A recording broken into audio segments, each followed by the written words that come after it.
Senator Markwayne Mullin is not very smart, not a very intelligent person, apparently has a very difficult time telling time. At least that lack of ability was on display during a interview with Jake Tapper, where Mullin had attempted to tie the sweetheart deal that was made to Jeffrey Epstein to former President Barack Obama. But remember, there was a plea deal that was struck in 2009, way before I was in office, way before Trump was even considering to be in office, way before Pam Bondi was in office, way before Kash Patel was director. 2009, there was a sweetheart plea deal that was made underneath the Obama administration with Epstein. Right. That's not and right. that sweetheart has not been exposed. No, it was 2000. Not? Well, when was the case heard? It was 2008. It was the U.S. attorney at the time was a guy named Alex Acosta.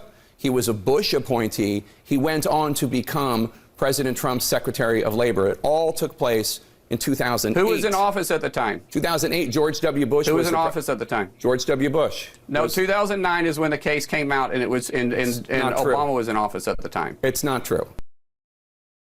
Wow. Wow. Oops. Look at Whoopsie. that. Exactly.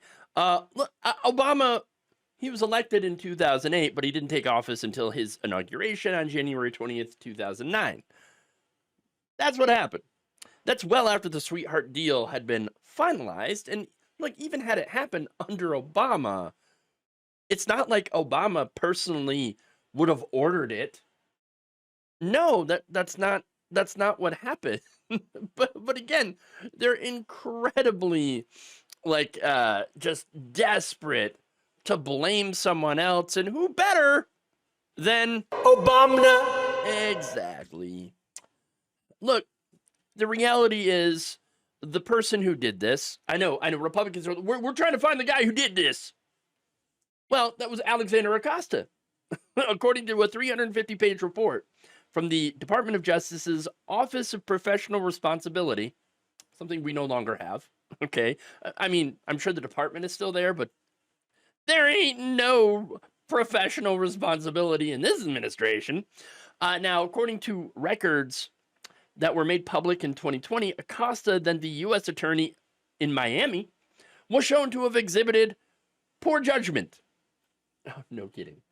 And deciding to resolve the Epstein case through a non-prosecution agreement, and in failing to make certain the alleged victims were notified in advance of Epstein's guilty plea in state court that had ended the federal investigation. Now, Brad Edwards, who sued the Department of Justice in 2008 on behalf of Epstein's accusers, said, quote, "They just say that he used poor judgment. And that's their way of basically letting everyone off the hook while offering some sort of an olive branch to the victims that we acknowledge weren't treated perfectly. But nobody really did anything wrong. It's really offensive. It's hurtful. Yes, of course.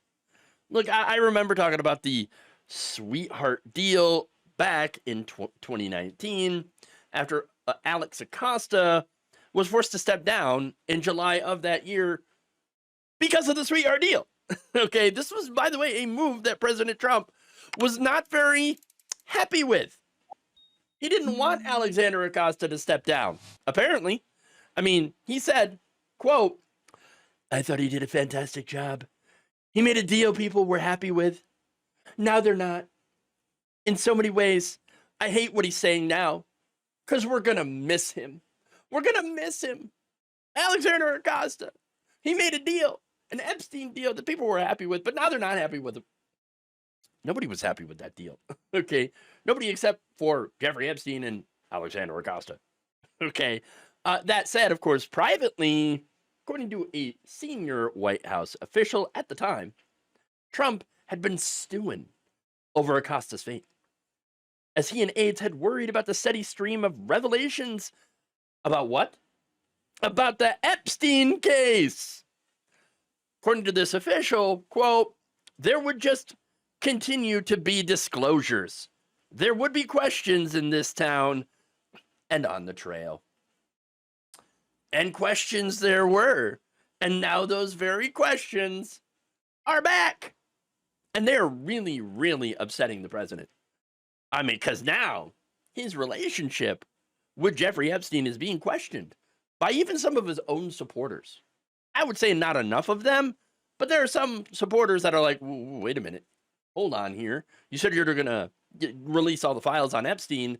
In fact, Pam Bondi said she had the list on her desk, all those files, and now she's saying, oh, not only were they not on my desk, but they never actually existed. Like, they're being jerked around, okay? And hey, look, some of the MAGA guys, they love that. They're totally fine with being jerked around, you know what I'm saying, by Trump. But like, you know, some of them have questions. Some of them have questions, and there are no good answers here. And so he's having a real hard time putting this whole thing to bed with some of them. And of course, that's why they're trying to blame Obama. They're doing weapons of mass distraction. Okay. Once again, involving Obama. You got Tulsi Gabbard out there saying, it's Obama. We got Obama. Okay. Yes, they were spying on the Trump campaign. That Russia hoax. That's what it is. Yep, that's what we're doing now. Everybody pay attention to this. And not pay attention to what? Them trying to desperately make this Epstein stuff go away. As even after the Wall Street Journal, it's not exactly a liberal bastion of journalism here, releasing information about like, oh yeah, by the way, we got a birthday card here from Donald Trump in the shape of a naked woman. We got that whole thing, you know, and of course Trump's like, fake news. It's fake news. Everything's fake. I don't even draw pictures. And then of course we find out that Trump actually did draw quite a few pictures. Normally it's cityscapes, but in this case it's ladyscapes. Okay. Again, look, everything with these people comes down to trying to blame Obama, Biden, the radical left, the fake news, whatever they can think of. They're throwing everything at the wall here and hoping something sticks, all to try to stop people from asking questions, legitimate questions about about Donald Trump's ties to a convicted pedophile. Thank you for watching. If you enjoyed this video, please like, share, subscribe, hit the bell icon in order to get notified whenever a new video is released. And if you want to support independent, progressive media through this difficult time where it seems like everybody is shutting down, you can become a member on our YouTube page, you can become a subscriber on Facebook, or you can go to my Patreon. It's patreon.com/Jeff Waldorf. Thank you.